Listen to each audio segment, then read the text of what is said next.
A recent viral report painted an absolutely stunning picture. Thousands of tractors laying siege to London, basically bringing the entire city to its knees. So today, we're going to unpack that dramatic narrative, slide by slide, to really understand how this reported crisis unfolded. So it all started with this number, 1,872. According to the report, that's how many tractors descended on London, kicking off what was described as nothing less than a full-blown siege on the capital. And the effect? Well, as the report tells it, it was immediate and it was devastating. Get this. In just 14 minutes, a staggering 234 streets were completely paralyzed. This wasn't some slow traffic jam. This was a sudden, overwhelming shutdown of the city. This quote, pulled right from the source, just captures the explosive feeling behind the whole thing. It completely reframes the event. This wasn't about negotiation. It was framed as a declaration of war between the nation's farmers and its government. Okay, so what on earth could drive farmers to lay siege to their own capital city? Well, according to the report we're looking at, the spark that lit this massive fuse was a single and very controversial government policy. Right. At the very heart of this conflict, the report says, was a proposed change to a really specific tax policy, one that farmers allegedly saw as a threat to their very existence. So what was this policy? The report points to a proposed 20% tax on agricultural assets, things like land and equipment valued over £1 million.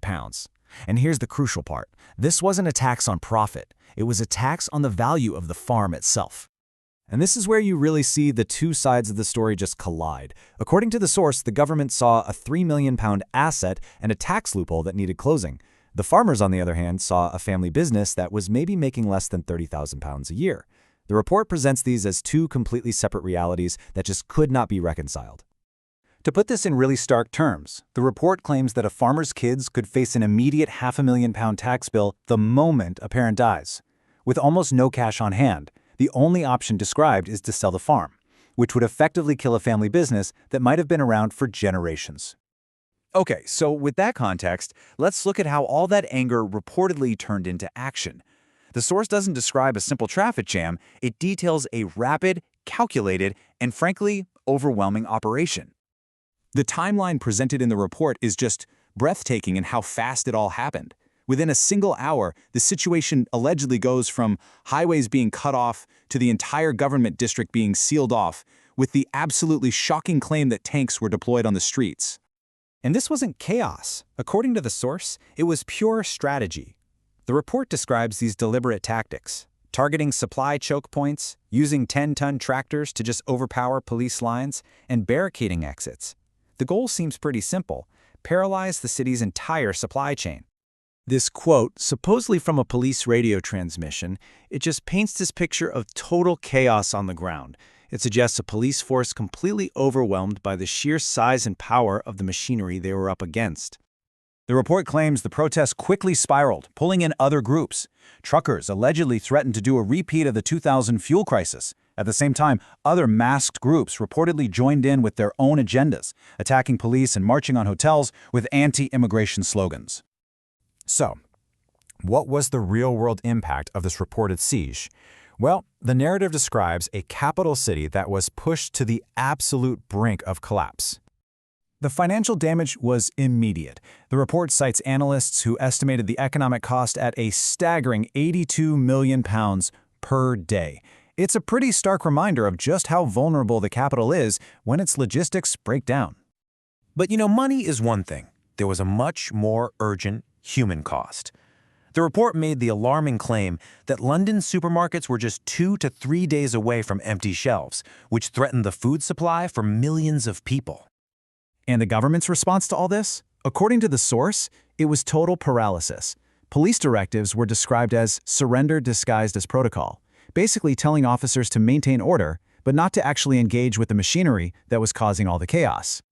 This whole situation led the source to make a really bold claim that this makes Britain the first G7 nation where the government is more afraid of a farmer than it is of a recession. That's a powerful statement on where the balance of power had allegedly shifted.